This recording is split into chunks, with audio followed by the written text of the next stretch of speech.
1, 2, 3, fired up.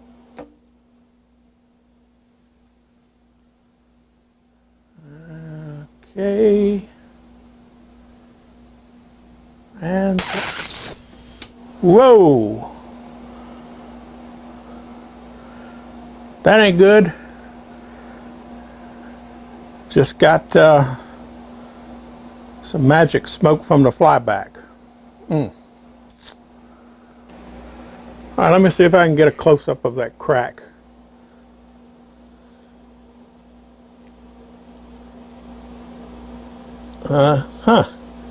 See it right there?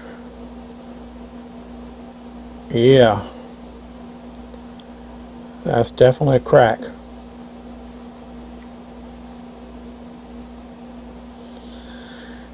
Okay, well, I guess I'm going to see if I can find a flyback for it. If they don't have new ones available, I'll have to see if I can find a used one or another used chassis. Well, back to the drawing board, do a little research, and I'll be back when I find something. Okay, let's go ahead and replace the flyback and find out if that 4900 replacement flyback will work in the 4800 13-inch monitor. First thing we need to do is loosen up this metal bracket that's bolted onto the top of the I guess the metal core there on the old flyback. It's got 2 Phillips screws right here, and we probably won't be reusing this because the new flyback doesn't have a place for this to screw into. We may be able to modify it if we think it's necessary, but I mean it shouldn't be necessary. This monitor is not going to be bounced around a lot, so it's not going to have to worry about, you know, stability in the board. Okay, so that's loose. We don't have to worry about taking these nuts loose because that's going to come off with the flyback. So let me get my equipment fired up here. I should have had it fired up. And what we're going to do is desolder these pins that hold the flyback in. So let me take a little break while my Blackjack BK-4000 is warming up, and we'll see if it's up to the job. Okay, first thing I'm going to do is I'm going to just add some fresh solder to each one of these pins, and that should make it a lot easier to desolder, hopefully.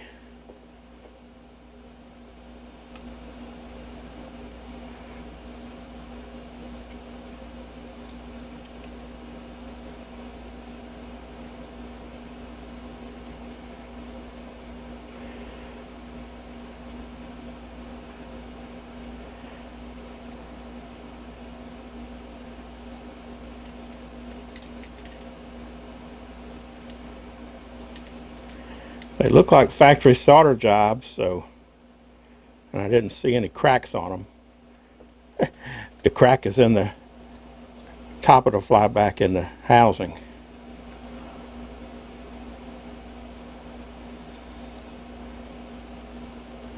Which I believe was caused just from old age and heat and cold from being out in the garage all these years. Okay, I think we're up to temperature. It's possible I might have to raise the temperature because these pins might soak a little more heat up, especially because this area right in here is kind of a ground plane. It's solid copper.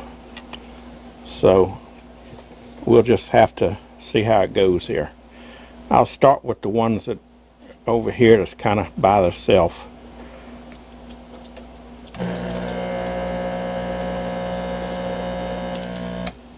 Yeah, that looked pretty good.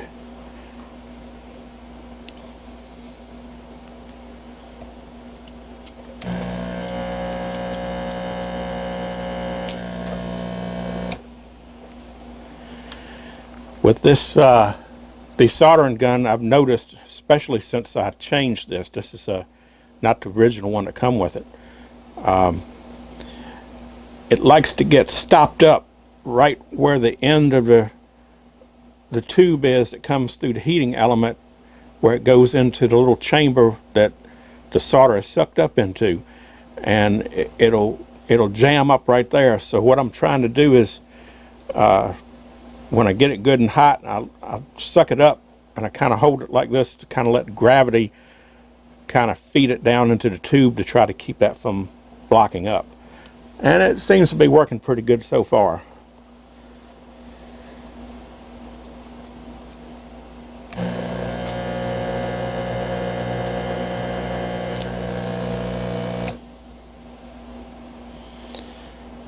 Looking good so far. That was also on that heavy copper ground plane there, and it handled it no problem.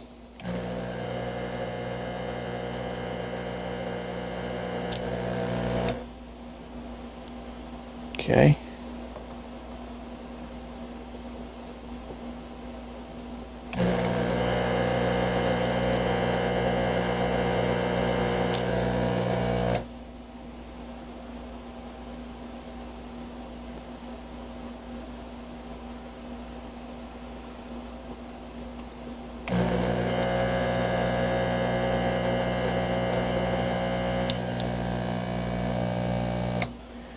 Now these pins are kind of big, and they're almost the size of the through hole, and that makes it a little difficult sometimes to break loose, because you still have a certain amount of solder that stays behind on the surfaces of the metal, and that makes it difficult sometimes. But if you manage to get the majority of the solder out, even though it's stuck, sometimes just a little wiggle will break it loose.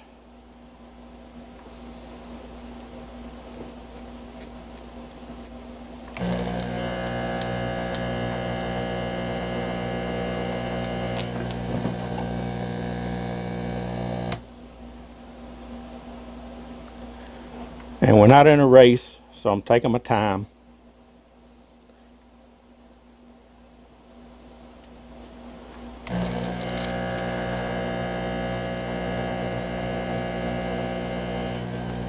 And this is something that comes with practice. You have to know how long you can hold the heat on a pad before you worry about it lifting. Usually these pads around a flyback are pretty robust, but some of them, it all depends. You just have to use your judgment. If you have a skinny pad that's not a whole lot of surface, that's going to take less heat, or can tolerate less heat than a larger pad, because a larger pad, the heat it'll soak the heat up and spread out, and that's what makes it difficult sometimes to desolder. Like I say, it comes with experience. And even somebody that's real experienced, if they tell you they know it all, they're lying, because every time you do a job, you learn something new. No matter how much experience you have. Experience helps a whole heck of a lot. But, like I say, all right, we should be able to lift it out of here now. Give it a little wiggle, and there we go. Got that loose. All right, let's do a quick compare to the replacement.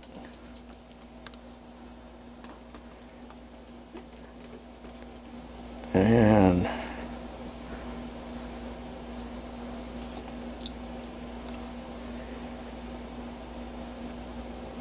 If the pins line up, it should be a drop-in fit. I've already noticed, I don't know if you can notice in the camera or not, but these pins are a little skinnier than the original pins. And of course, that's probably because this was probably either made in Japan or the United States, and this is made in China. China. But we have to work with what we have to work with. So there you go. All right. Well, I think it will physically fit. Let me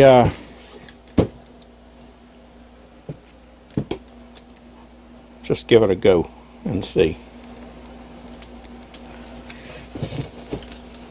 So we still have some wires we have to unsolder there.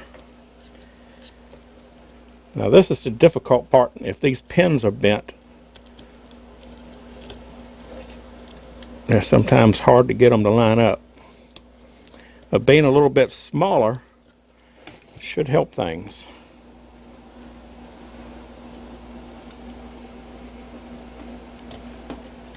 But it still can be a real pain.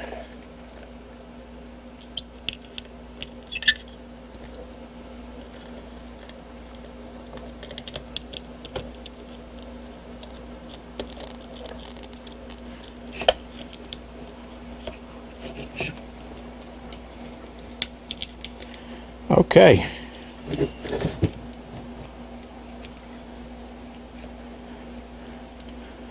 We got them in, they all line up.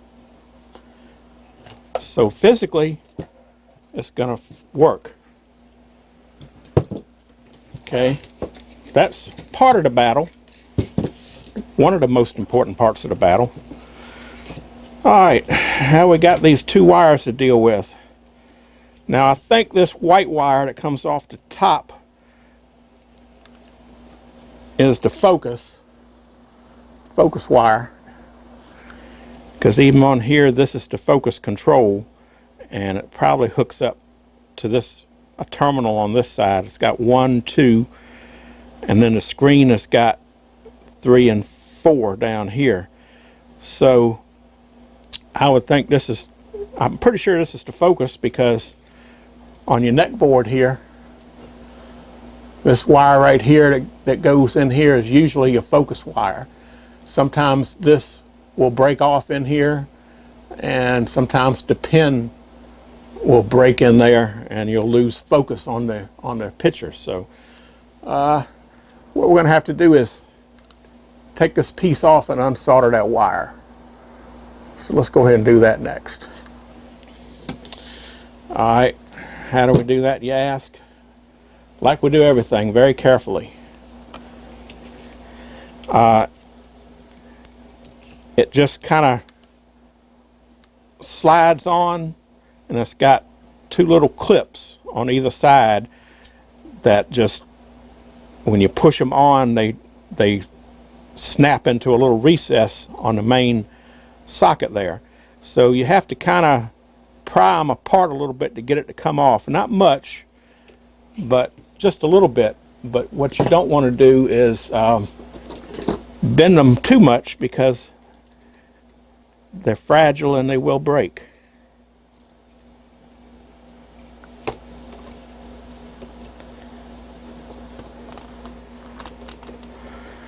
All right, I got that one popped out.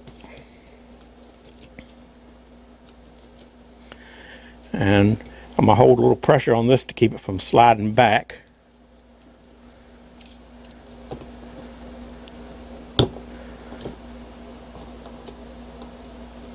Okay. And it just slides right off.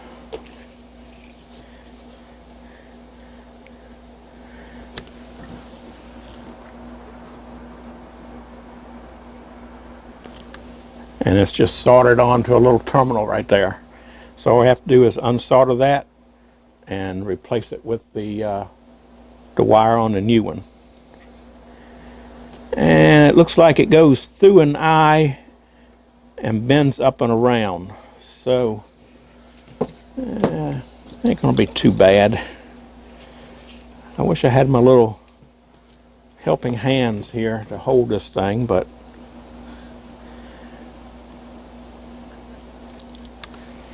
let's see. They're around here somewhere. Oh well. Let me just do this. I'll just lightly put these vice grips on the corner of the board.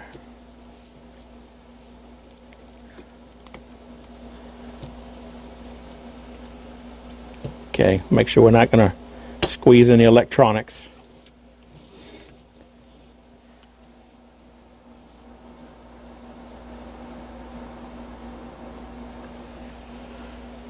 And let me get my razor knife here.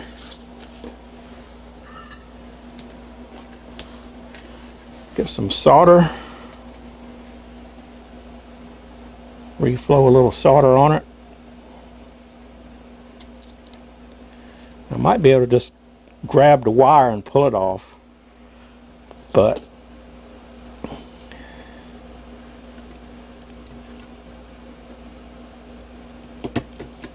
yeah, I think I'm just going to try that.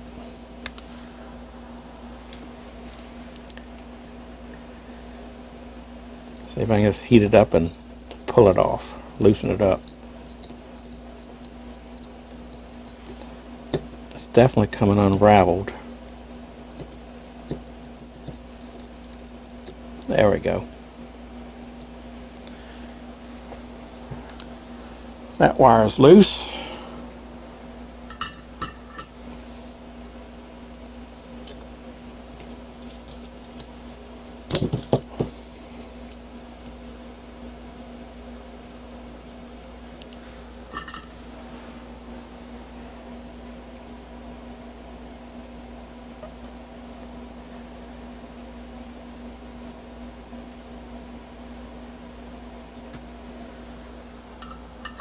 See if I can suck a little bit of solder off of it. Don't know if I can or not. It's kind of in a weird place.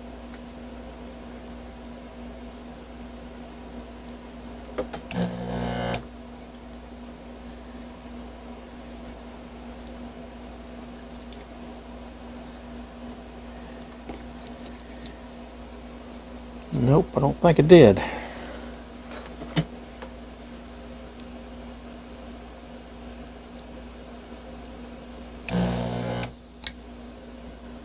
Okay, that got it. All right, one more wire. The red wire on the bottom of the flyback here. That one is hooked up to a connector that just connects on the neck board here. So let's pull that off. It's just a little round pin. Ah, boy. Now what am I going to do with that?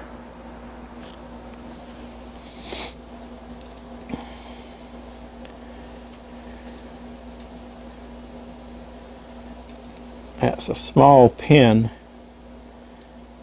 I don't think I got any connectors that's like that.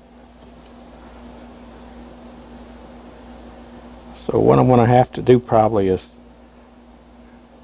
cut this off, solder it on the wire, and put some heat shrink on it. I'm just wondering what this is. Is it high voltage on it? It's got a V and a B by it.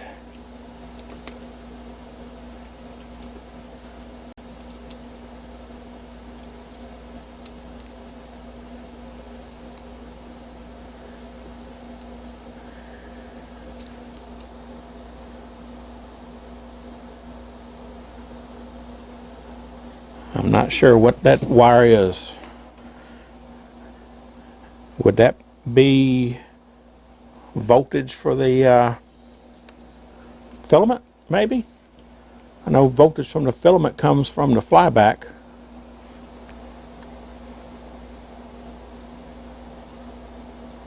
It's got a V by it. And it goes to one of the pins on the neck board.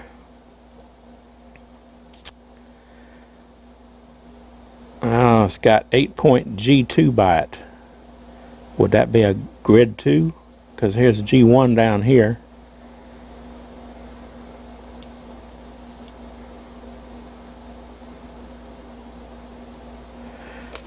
Well, I'm not going to worry too much about it. I'm going to just chop this off and we'll splice it back into the new one. It does have a V on this, so I'm going to chop it off and leave that little tag on it right there. A little bit of extra. It's not going to hurt nothing.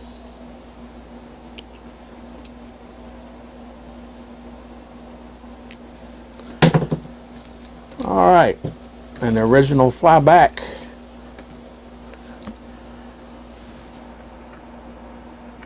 It's all loose. Put that down out the way. All right.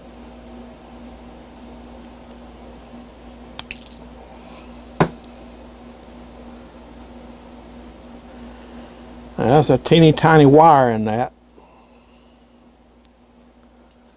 I believe I cut it too much there. Let me see if I can get it a little better. With that actually, there we go. That looks better. Okay, it's a stranded wire. All right, let's get the new flyback up here. And I'm pretty sure that one goes down in the bottom here. So it's this red wire here. This one up here, I'm sure, is the one that goes to the focus. So I need to get some heat shrink. So let me put you on pause a second and let me find some. I'm back, and look what I found. I found my helping hands.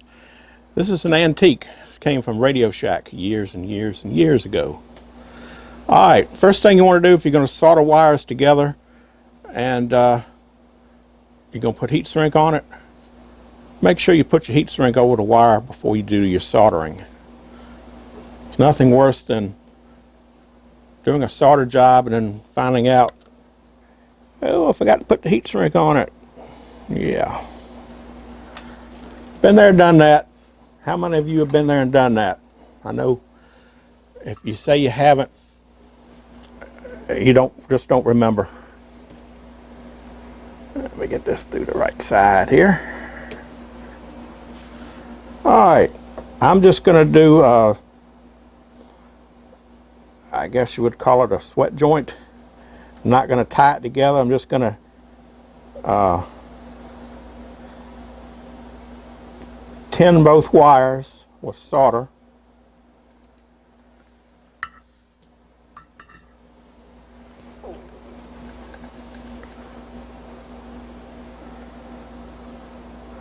This one here's seen better days. It's about broke off.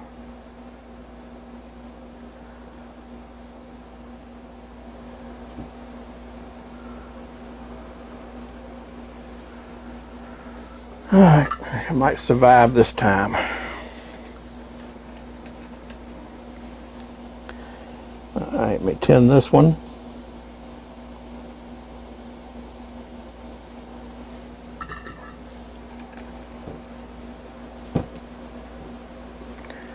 Now, I'm sure everybody has their own way of doing this. All right, doesn't need to be a whole lot of wire. This is a little bit too much on this end, so I'm going to nip it off to where it's got the same amount as the other one.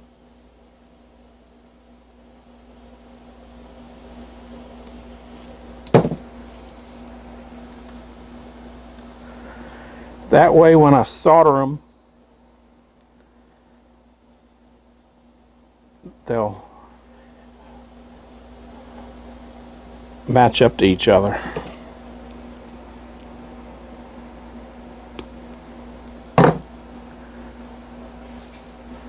All right, do this. Put a little fresh solder on your soldering tip.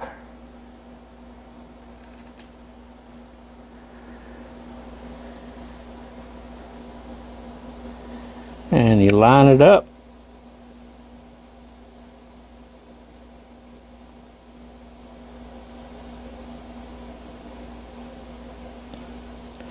And you just heat them and let them melt together.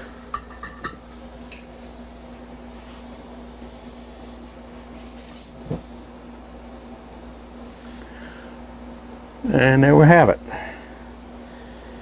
Then, just going to run our heat shrink over it. Now, not sure where my heat gun is, so I'm not going to spend time looking it up. And I don't have a lighter with me, or matches or whatever, but I do have my soldering iron here. So what I like to do is right here at the base of the tip, at the widest part, I kind of just lay it on that and rub it back and forth.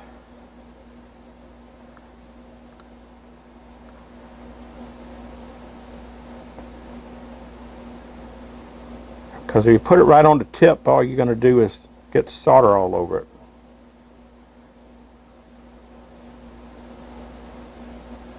There we go. That should suffice, as long as we don't have high voltage there and it starts arcing through the heat shrink. If it does, we'll figure it out. Okay, got that done.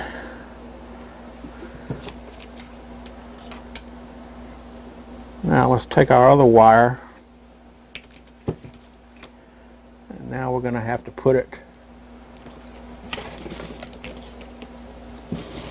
on the socket. And you know what I did? I melted that a little bit, so I'm just going to take my X-Acto knife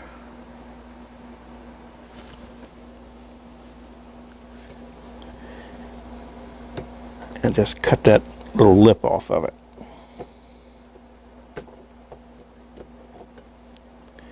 No biggie.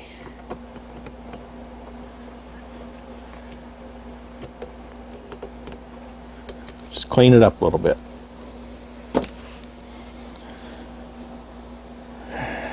Now that ought to go right back on there. Okay.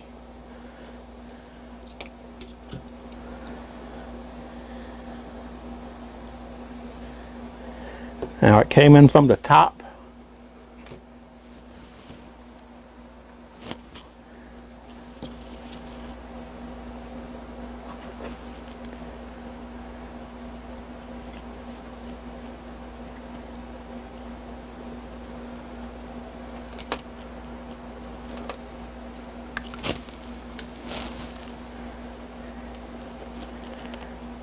See if we can't bend it up and around and over.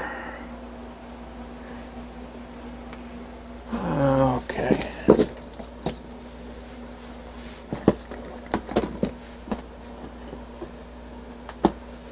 Darn, I can't never find my little force nips when I need them.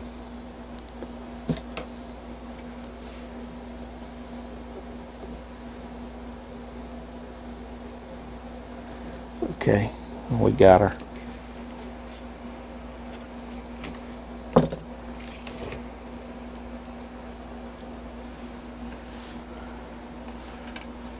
All right, I will just come in and solder it.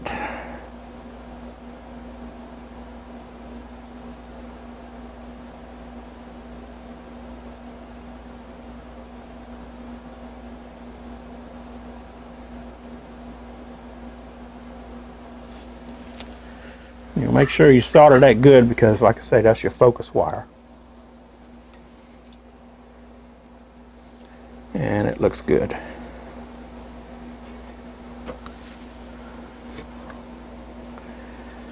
Now all we got to do is slide this back on.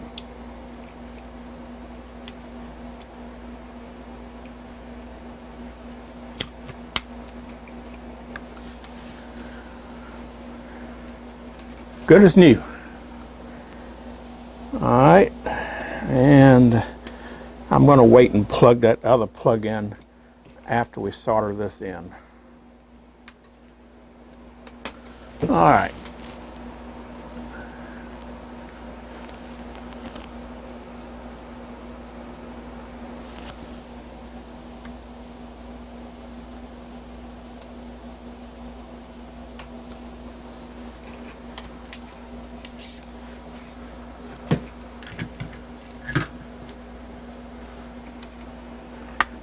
Let's see if we can get this thing lined back up again. We did it once, we ought to be able to do it again.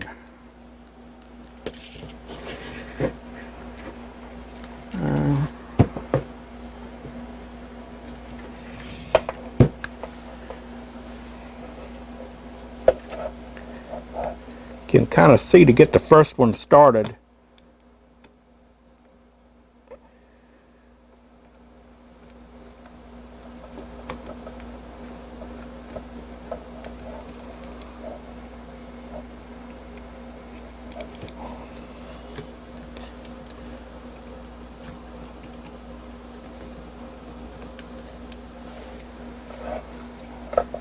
Alright, it's in.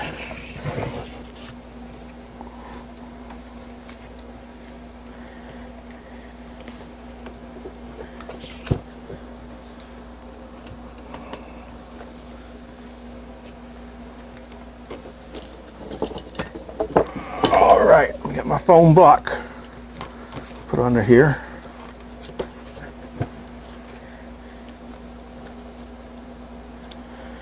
Just want to make sure I get it down flat. Sometimes it wants to be stubborn.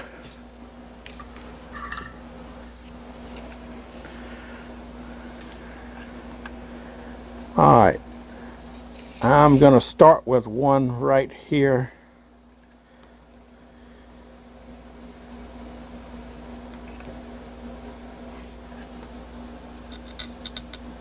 Nope, they're not in right. It shifted on me. There we go.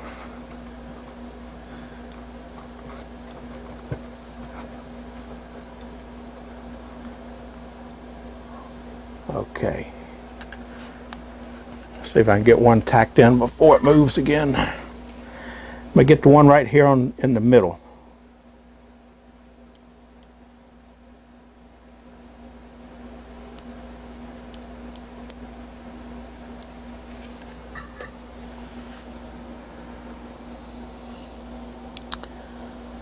All right.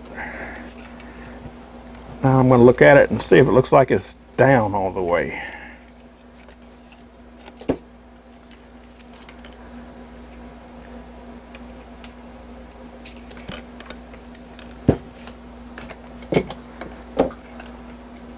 Sometimes you need a little extra light on the subject.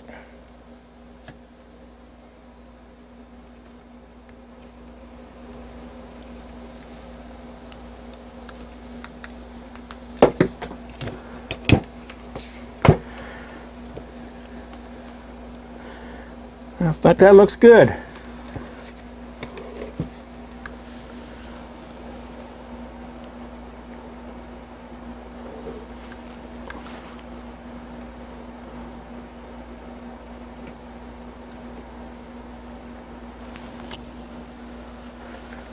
Okay, let's go ahead and solder the rest of them.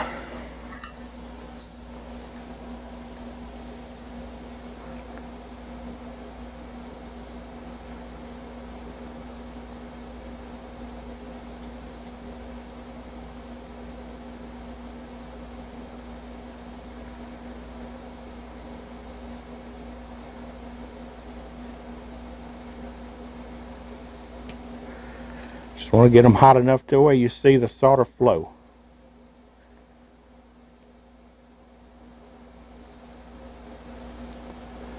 Don't need to ball it up.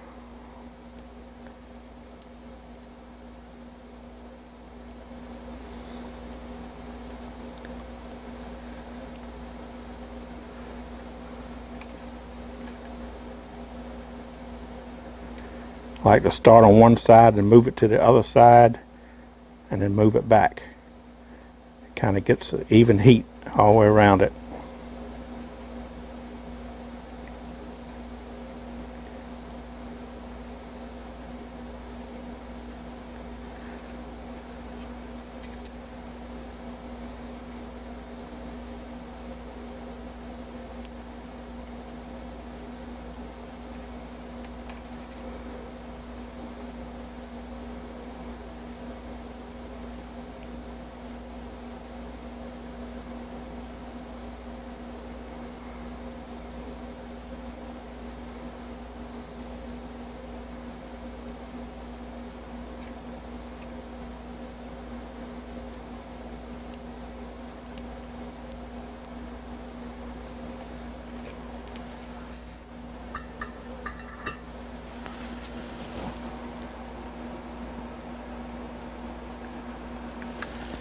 All right, take a look at that. See what that looks like. Looks good to me. What do y'all think?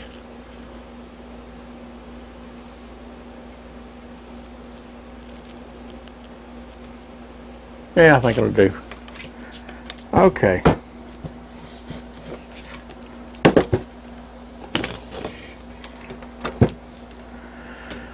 So, flyback is in, focus wire is on, and this wire, whatever this is, see, I think I'll bring it up through the bottom.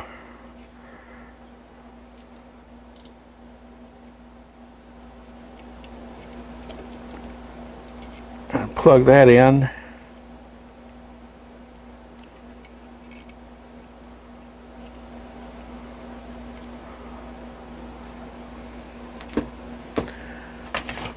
Okay, we're getting close.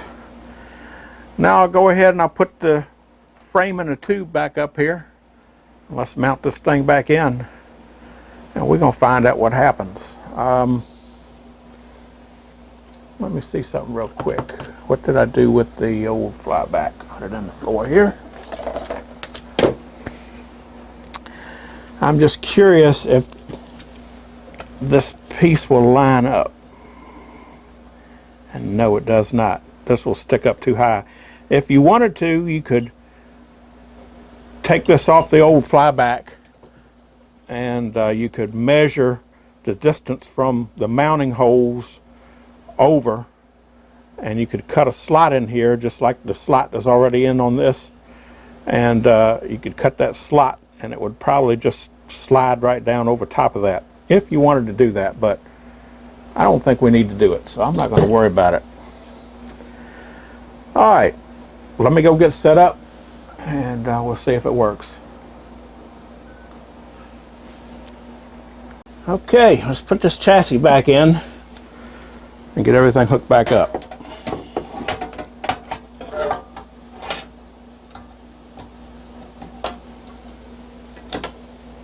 Okay. Put the 2 screws in that holds the chassis in.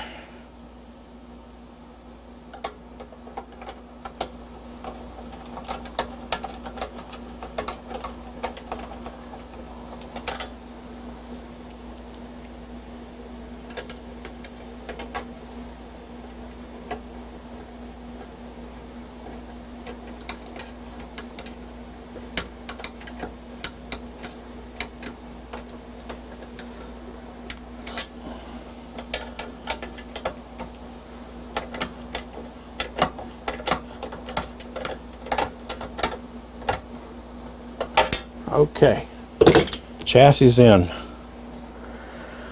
All right.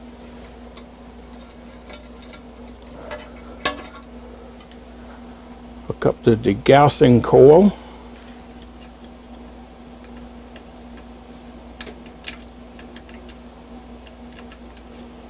All right, where you at?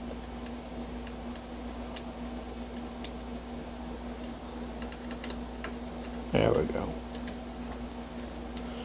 And that goes down in this little wire clip. Put my extra set of eyes on here. All right, the yoke. cannot forget the yoke. The yoke only goes on one way. These 3 wires are evenly spaced. This big red wire is has a little bit more space between it than these 3. That way you shouldn't be able to plug it in wrong. I say shouldn't.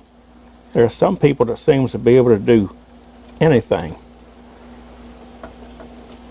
But I digress.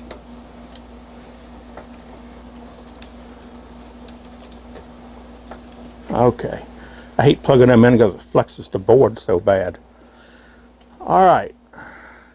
Well, at least we got a brand new anode cup out the deal.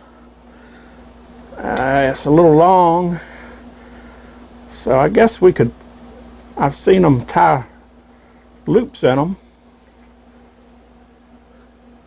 Should we do that or not?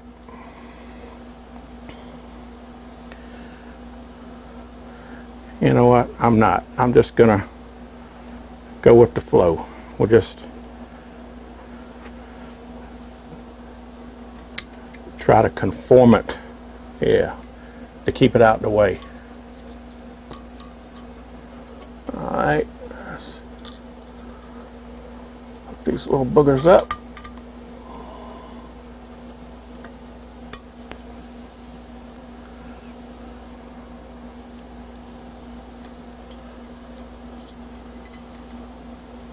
And we can always deal with that later. I don't like it really close to the chassis, but it should be insulated, so I don't think we need to worry about it too much. All right, let's go ahead and put the neck board on.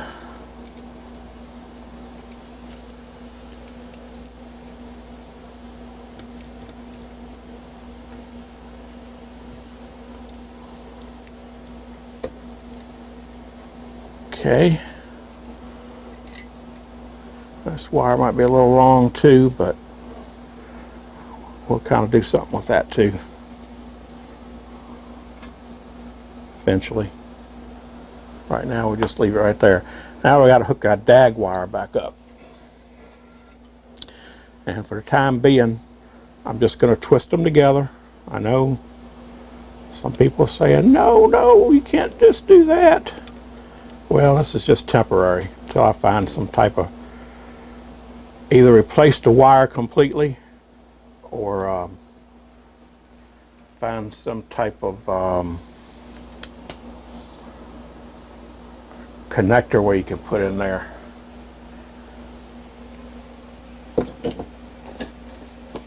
Okay, now what did I do with my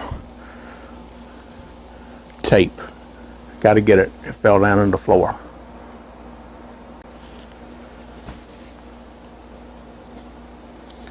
All right, like I said before, this is Captain tape. It's a high temperature insulating tape that they use. Well, I use it primarily for LiPo batteries to insulate the battery terminals so that it don't short out. So anyway, I'm just going to put this on here, like I say, temporary. This is a ground anyway, so it should be fine. Just want to cover it up so it's insulated, so it doesn't short out on anything it's not supposed to.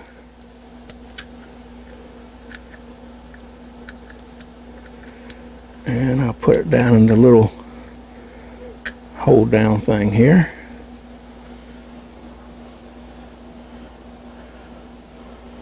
And not sure what I'm going to do about that wire. It was hanging out, I think, under here on the other one.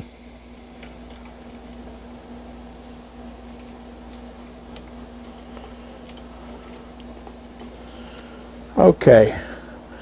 So we have the focus and we have the screen. The focus, we know, just fine tunes the focus, and the screen will adjust the high voltage. I wonder if I should mess with them before I fire it up to see what position they're in. I think I'm just going to wait and see. They do have a screwdriver slot in them.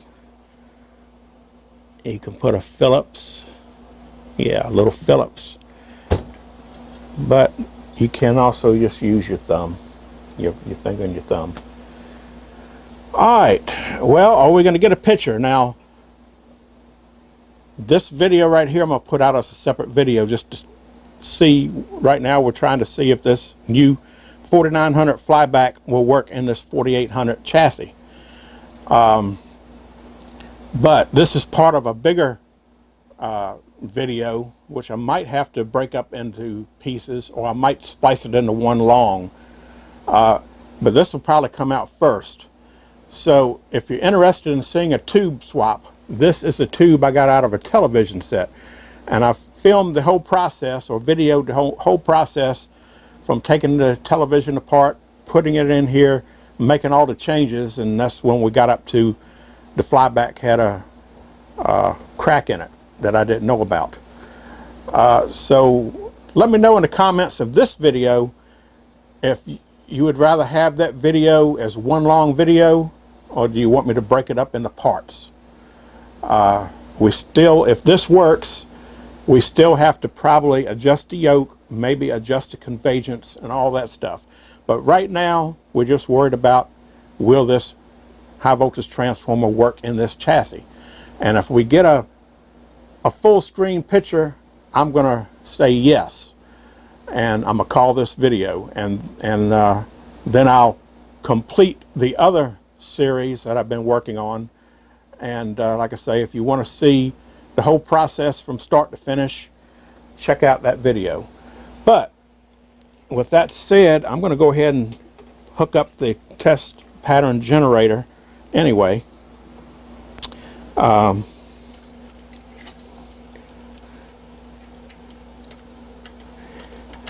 just in case we do get a picture, I want to see something on the screen. And let's see. I'm going to hook it into the positive because I think it was being used as positive on the baby Pac-Man, even though it has the negative sync wires here too. And the sync could be a problem because the sync is always, you wonder, do you need both horizontal and vertical sync wires, or do you have to disable one? Do you have to tie them together? Sync is a real pain in the butt sometimes. Okay, we need one more thing, the power cord. What did I do with the power cord? There it is right here. And that only goes one way. I had to make this power cord, so I'll talk about that in the other video a little bit. Also, I have my B&K Precision IsoPack TR110. This is an isolation transformer. With this monitor, you do need an isolation transformer. If you don't, you'll blow it up. So, these two are isolated. These two are direct line voltage, 120 volts. So you don't want to hook the monitor into this top set of sockets. You want to put it down on one of these down here. These are adjustable according to the three position switches. It's got a little grid right here. And I've put it on 115 volts just to be on the safe side. I could put it on 120, but 115 ought to do us. So that's what I'm going to do it at. All right, let me see. Yeah, we got power. All right, let me plug it in. Okay. I'm going to turn the test pattern generator on. We got power. Everything is hooked up. Got my mirror up here so I can see what's going on. Let me go ahead and focus the other camera on the mirror so that we can see what that's doing while we look at the chassis to see if we have any sparks and flames. So let me set that up. I'll be right back and we'll give it some power. Okay, I got it all set up. Let me turn the test pattern generator on. All right, here we go. Is it going to work? Or is it going to blow up? What's it going to do? Anybody want to make bets? 1, 2, 3. I hear static.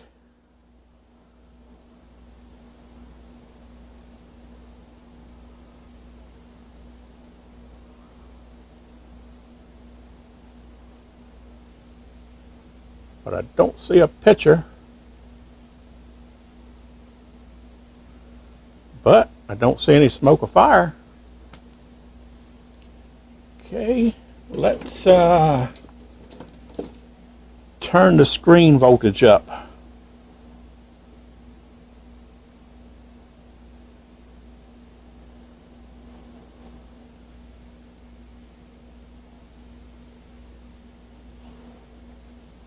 All the way up, nothing.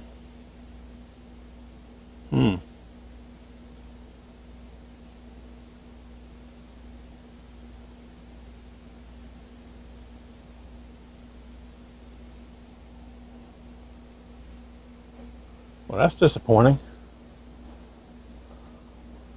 Cut it off. Turn it back on. Whoa, got something there for a second.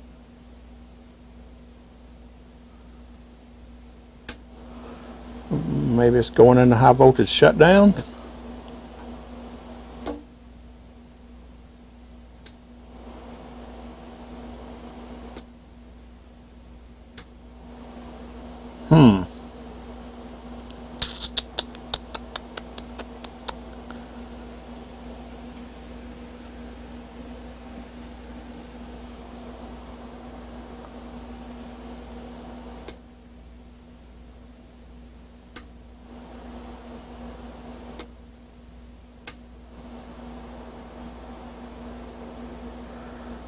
All right, let me cut the high voltage all the way down, the screen all the way down.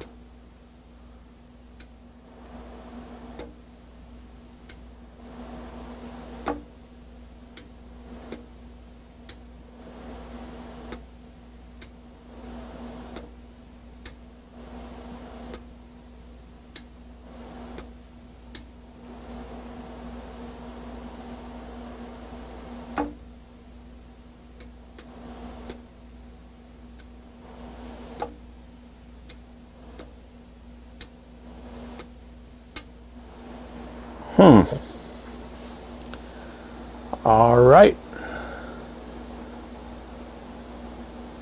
I'm gonna check a few things and I'll be back. I gotta get the information on this monitor. See if I can find a flow chart for one thing.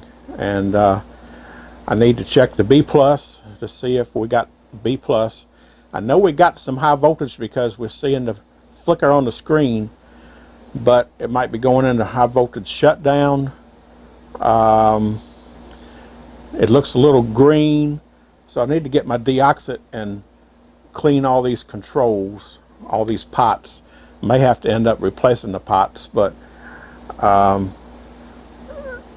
right now it can be anything. So, but at least we got a little bit of life out of it. So we're still not definitive yet. So let me do a little off-camera probing around and see if I can figure out what's going on. Okay, I'm back. I did a little research and I found out what all the adjustments are for. The 4800 and the 4900 are identical practically.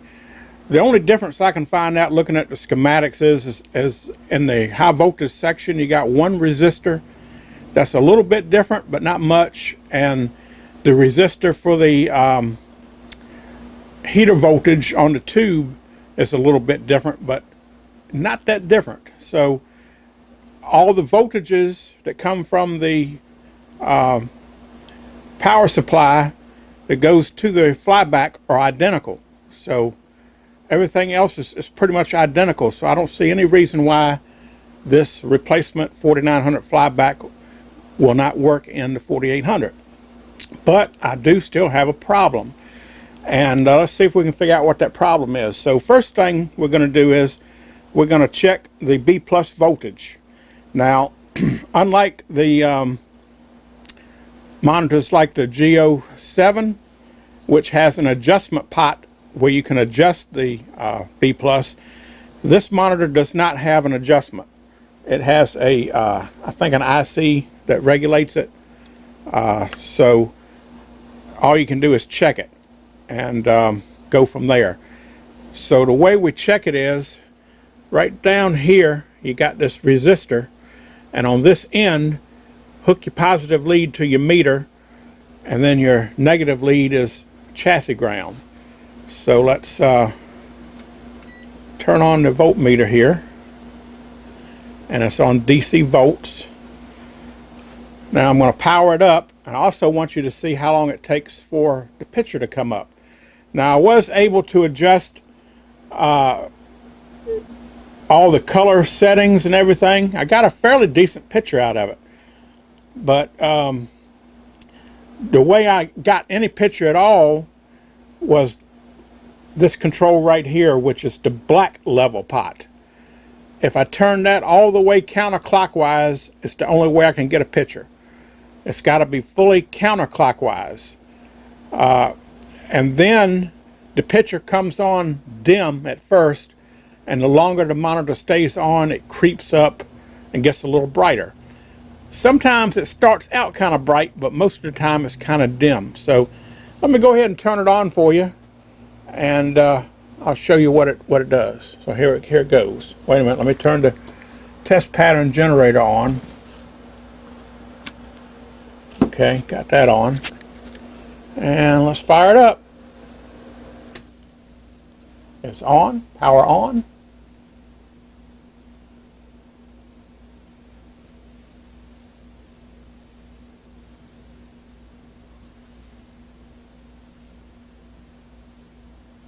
I can see look like a faint picture started. There it is, it's starting to come in. The camera picks it up a little bit more before your eyes does. That white looking reflection on the bottom is just a reflection of the table on the mirror. You're looking at the mirror because here's the monitor here. So yeah, in person, the square box around the logo is looking a little pink, but it looks kind of white in the camera here, so that's kind of misleading. But like I say, the longer you leave it on, the brighter the picture gets. And I can scroll through the different screens. That's the checkerboard, colors. Now keep in mind, this tube was a tube swap.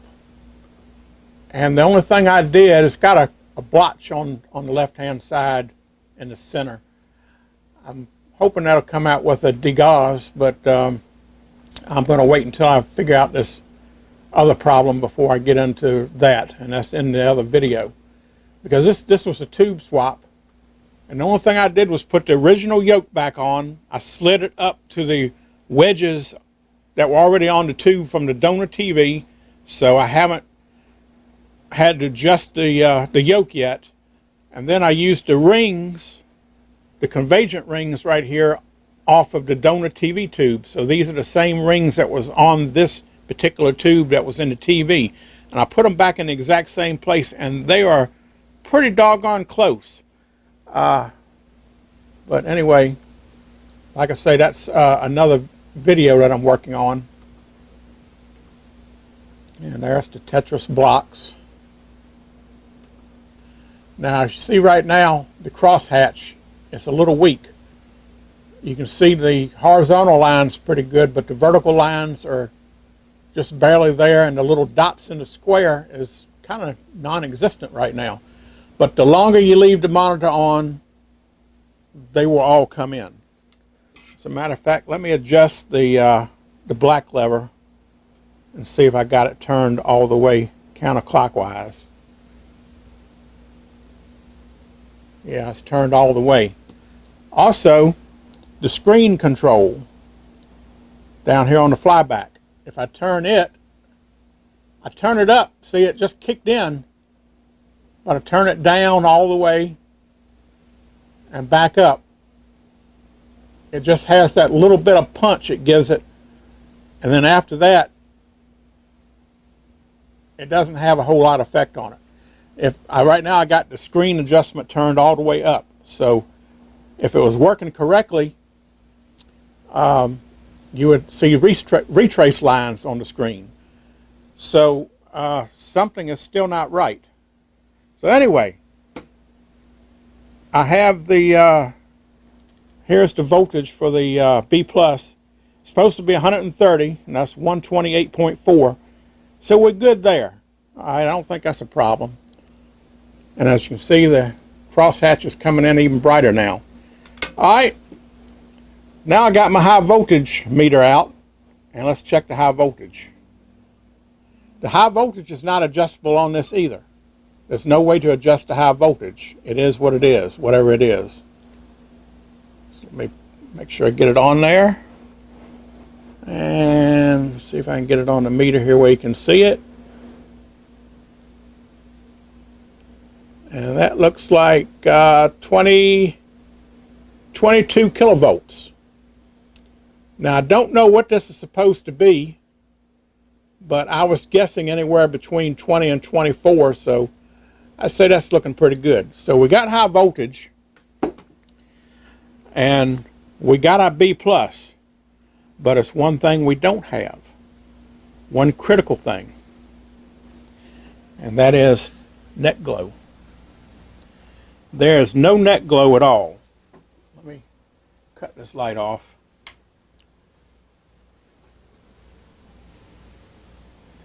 I have looked and looked and looked. I've turned the lights completely out, and it's completely dark.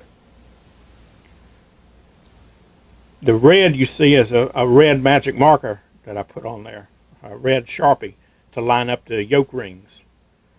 But yeah, I can't see any filament voltage or filament glow at all. Now, the filament should be 6.3 volts, and it comes directly off the flyback. I tried to measure it on the pins here, because pin number 4 and 5 are the heater pins, and even though my meter here is supposed to be a true RMS meter, it's really not. It will not do AC voltage at the 15 kilohertz that this is putting out. But what it will do, I'll put it on kilohertz. Let me see if I can get it here. And if I put it on the heater element or the heater pin, I am getting 15.71 kilohertz. So the frequency is right. That's what the frequency is. So, and I'm getting a picture, so I must be getting some voltage, but I'm not getting enough voltage to make the heater glow. Now, the more the heater glows, the hotter the heater is, the more it conducts in the guns in there and sends the,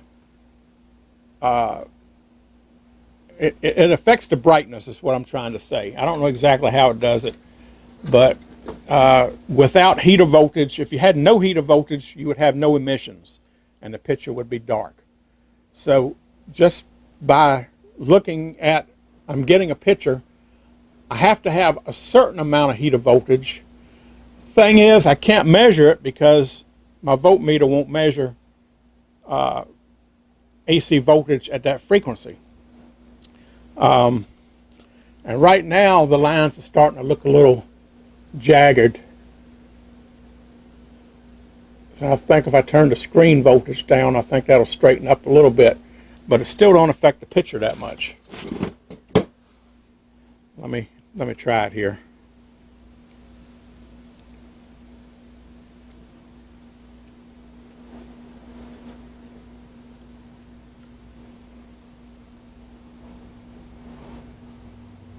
No, actually it's not.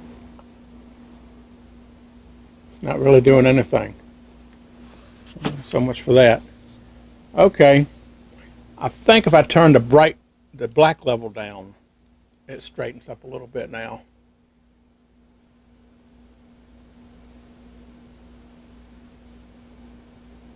Yeah, maybe a little bit.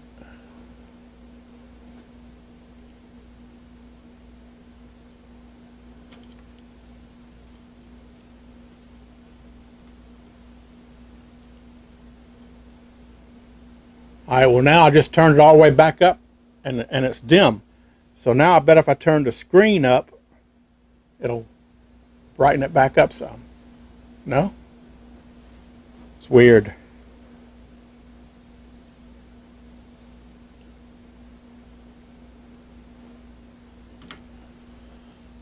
Okay, well, I got a problem. So I need to figure out how to check the voltage to see if the flyback is putting out the 6.3 volts at 15.7 kilohertz.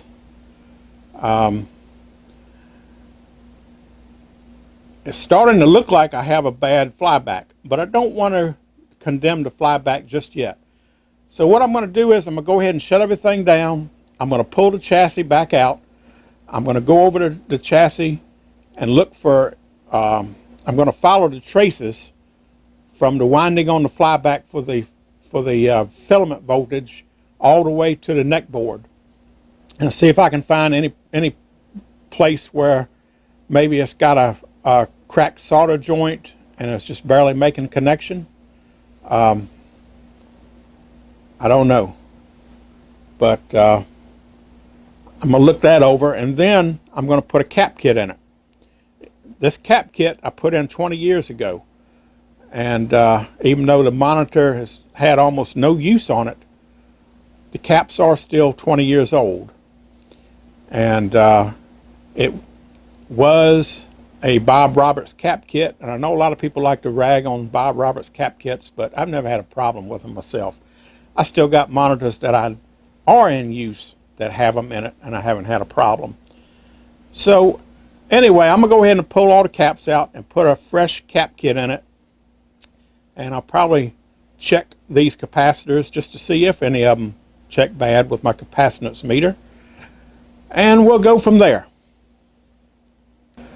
All right, well, I put a new fresh cap kit on the chassis, and I checked all the old caps, which were, like I said, 20 years old, and I came up with two caps. One was a little bit out of spec, and the other one was way out of spec, but they were both in sections that I don't think would play a big part in the function of the monitor, because you could see we had a good picture. One was in the sync section, and one I think was in the horizontal section, and we had a picture, so I don't think the caps were that big of a issue. But I did find at least a half dozen cold solder joints. As a matter of fact, these two resistors down here on the board, one of them was so bad I could take it and wiggle it and pulled it right off the board. So I reflowed both of those, and any other bad joints. Some of these little transistors is on the board. A couple of those had some bad solder joints. So anyway, I went over the whole board, fixed all the cold solder joints, any cracks that I've seen, and all that's been fixed. I did not find a reason for not having net glow in the monitor. I checked from the two pins on the flyback to the board, to the connector, from the connector of the board where it plugs into the neck board here, and I found no breaks, no bad solder joints, anything. So I'm still puzzled by the fact that I have no neck glow on the tube. Now, there's only two possibilities that I can see. If anybody else has any ideas, let me know in the comments. But the way I see it is two things. Either the new flyback is bad, or there's a problem with this tube that I got out of the TV. Now, when I got the TV, it was supposed to have been working, but I never plugged it in to see. So I've never seen neck glow on this tube. So how are we going to figure this out? Well, first let's go ahead. I got it all hooked back up. Let's turn it back on. See if we get any change. We'll check the B plus again. We'll check the high voltage again and go from there. So let me go ahead and turn the test pattern generator back on, and we'll fire it up here. Turn the isolation transformer on. Okay, I hear a little bit of static. And let's see if we get a picture here.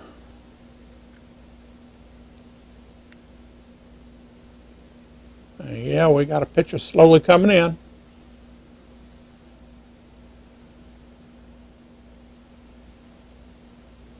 And it's still real dim. The camera picks it up, like I say, a lot brighter than it really is. But I got a feeling it's just like before. It will slowly, as the monitor is on, the picture will slowly brighten up and come in. But the picture looks good as far as that goes. Now, let's check the B plus. B plus is where it was before. That didn't change. 128.4 DC. Okay. Well, let's check a high voltage and see if we still got the same high voltage. Get it under the cup here. And find it here. Yep, we're still right at about 22K. So that hasn't changed. So we still got our high voltage, we still got a B plus. Let me go ahead, see if the screen control now has any effect. Screen is turned all the way up. Now I just turned it all the way down. All the way up, all the way down. Screen has no effect on it. So it would appear we're right back to the same place we were at. Let me see if I got any hint of neck glow.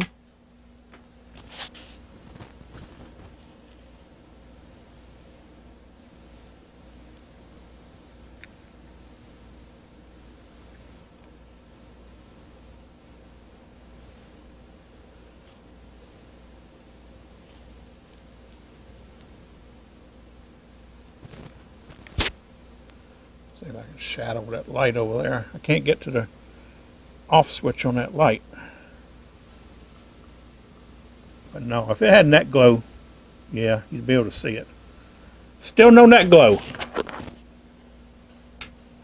Okay. All right. Well, how are we going to figure out if it's a problem with the tube or a problem with the flyback? I can't measure the voltage on the filament because I don't have anything that will measure it.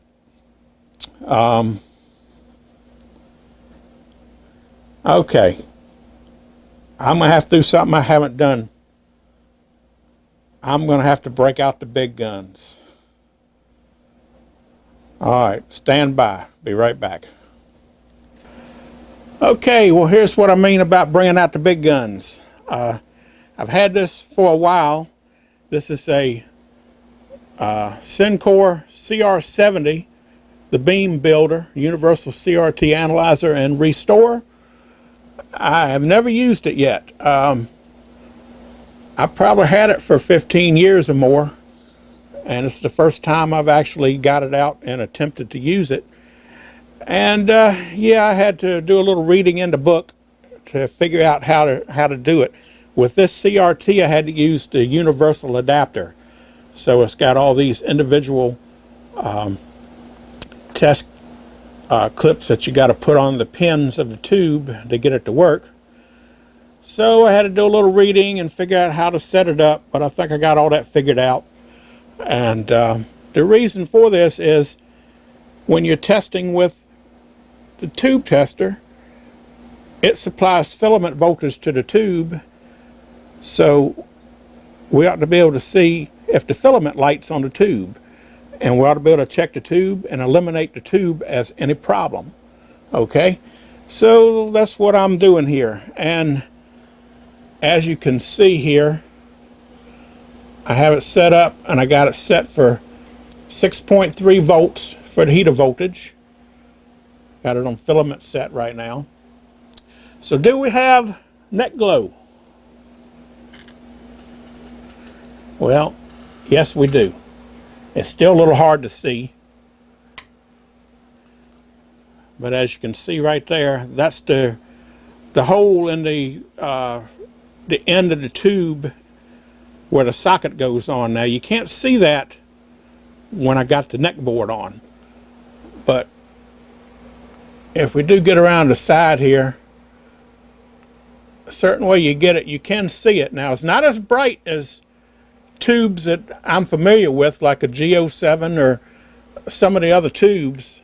Some of the other tubes really light up, and this is still kind of hard to see, but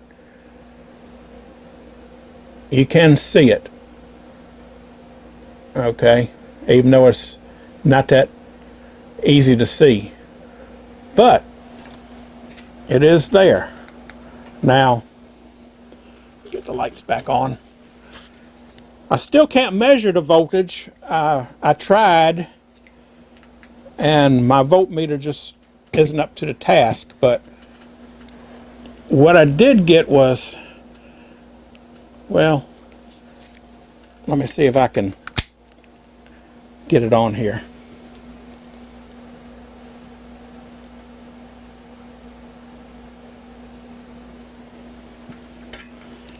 I'll take my voltmeter here.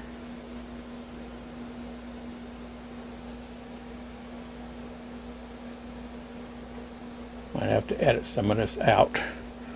Let's see. I need to get it up here. Maybe that'll get it. Let's see. Still a little dark in here because I only got one light on. So let me put that there. All right, let me see if I can put it on these filament pins without shorting anything out. And if you can see, it's flashing 2.509 volts. So, if the flyback, when I hook it back up, is putting out 6.3 volts like it should, then I should get the same reading on this. Here it is. I'm getting 2.5, as a matter of fact.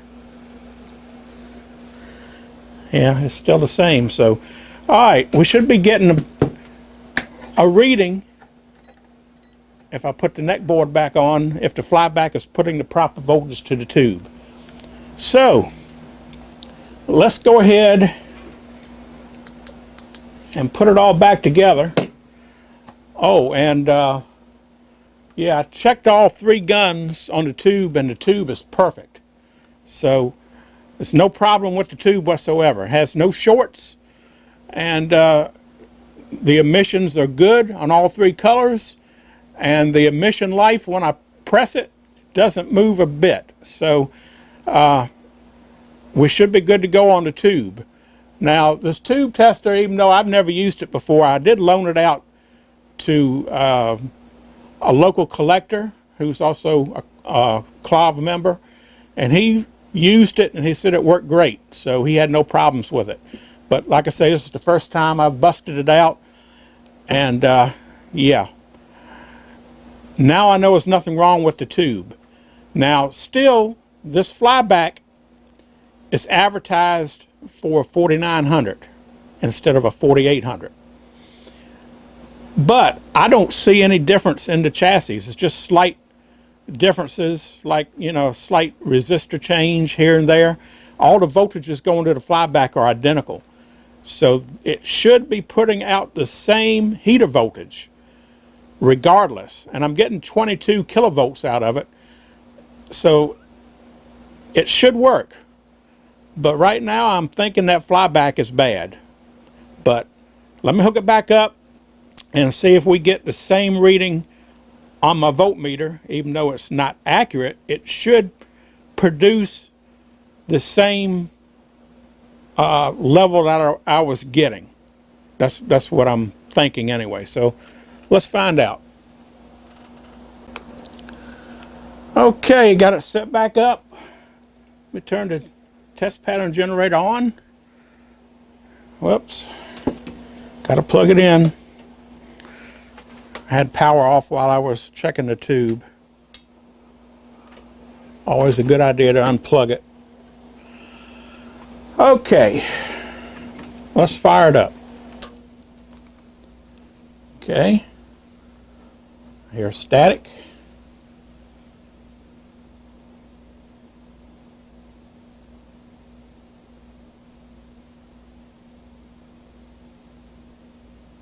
And slowly the picture is coming up.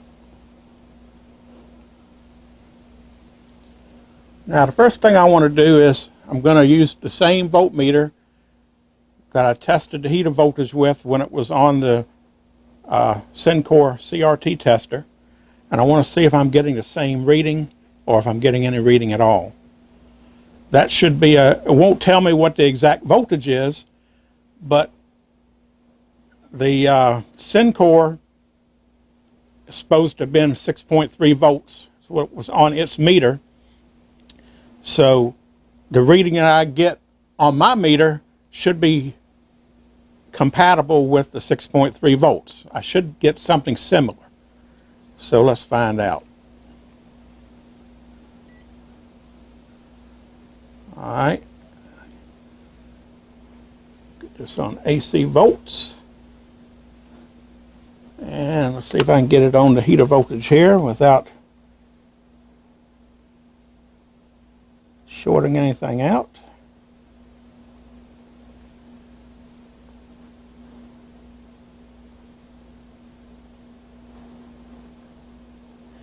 And I am getting 16 millivolts. And that is pin 4 and 5. And that is supposed to be the heater voltage coming from the flyback. 15 millivolts. That's nothing. I would say we've got a bad flyback. Well, the flyback is working. It's got high voltage, but the winding for the filament voltage is whack. That's my opinion. But how can we test it further? Well, I'm going to have to end this video right here. It's going kind of long, and this is going to be part 1. We're still inconclusive, but I have a sneaky suspicion that the flyback is bad. So how are we going to find out? Well, I got 2 ways. I do have another game that has a 4900 in it, a 19-inch 4900, that needs a cap kit. Well, I really don't need a cap kit, but I never put one in it. I bought the game back in 1999. It's still been going strong, but it could use a cap kit. So I could pull that monitor out, put a cap kit in it, and while I got it out, I can take the flyback off of it. I can either put this flyback, because this is supposed to be a 4900 replacement. I can put this flyback on that. I can put that flyback, which we know would be working, on this and compare the two. If the flyback from the 4900 works on this, then we know we got a bad filament winding in that brand new repo flyback. And of course, if we put it in the 4800, which was working with the old flyback, that will also tell us. Another thing, if I don't want to pull that monitor out of that game, I did buy another 4900 chassis off of eBay.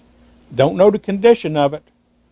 It might be bad. It might have a bad flyback. I don't know. But if I pull the flyback off of that chassis and put it in here and it works, then that should tell me the same thing. So either way, we're going to do one or the other. I just have to wait and see when I get the chassis, 4900 chassis in from eBay. If I don't like the looks of that, then I'll pull the monitor out of my working game, put a cap kit in it, and we'll swap the flybacks, and we'll find out for sure. Because I still hate to condemn the flyback. The place I got it from tries real hard to make sure any parts he sells are working and good, and he stands behind his parts. But I got to find out for sure if it's good or bad before I can say, hey, this is bad. So right now I'm still not at that point. It's highly suspicious, but I'm not at that point yet. So, and even if it was bad, it's no fault of his, because he does his best to source out these parts, which are harder and harder to get. And the quality control, what can I say? They're made in China. China now. China. You know, China. So what are you going to do? You know, we do the best we can do, and that's all we can do. So, all right, if you like this kind of video, I apologize if it's a little long and we still didn't come to a conclusion, but sometimes that happens. But I'm on it, and we are going to get to the bottom of it one way or the other. So let me know in the comments if you sat through it and you've seen everything that I've done. Do you have any suggestions? Anything else that I can try? And what do you think? Do you think it's a highly possibility from what we've determined so far that maybe that flyback is bad? Is there any other way I can test it? I even thought about taking the flyback I took out of it, even though it's cracked and was arcing up here. I thought about maybe trying to fill it in, maybe, well, I don't have any Corona dope, which is what you would use for something like this, but I believe Mike, who has YouTube videos on repairing monitors, he had one where he put a big glob of hot glue on the crack, and that stopped it from arcing. I could do that. I could glob this up with hot glue, put this one back in just for grins and giggles, because when this was in, it was arcing, but it didn't blow the hot, it didn't blow the fuse. So, you know, I could try it and then see if I got heater voltage. Okay, well, there's one more thing we can do. Let's see. Let me cut the lights out and see if we can see any glow. What way it is right now. I doubt it, but let's give it a try.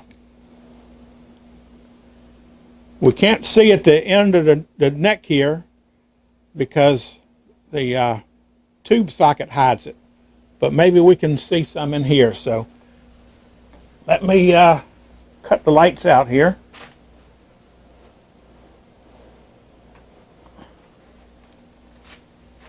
And let's see if we see anything.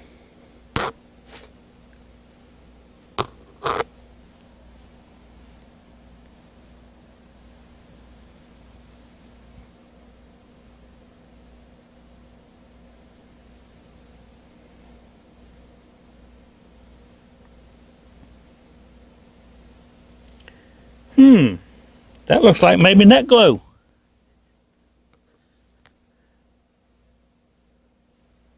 Or is it just reflection from that light over there?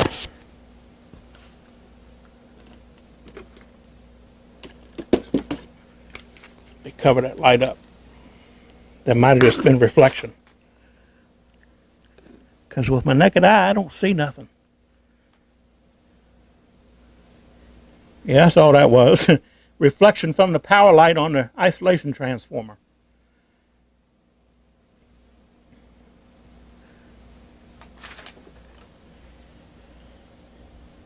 Yep, no net glow whatsoever. So, that kind of confirms now. How are we getting a picture? I don't know. Maybe somehow the high voltage just in the tube, could that be generating enough heat to give off emissions? I don't know, but anyway. Okay, I'm going to end it right here, I promise. If you like this, give it a thumbs up, subscribe to the channel, and after I figure out the flyback, I still got the main video, which I started to shoot. This is an offshoot from. This is a tube swap. So even though it's looking pretty good, there are still a little bit of convergent things we have to do. So anyway, if you want to follow the tube swap from start to finish, that'll be coming as soon as I figure out what's wrong with the flyback, if anything. Alrighty. Well, hopefully we're on our way to another arcade fix, but we're not quite there yet.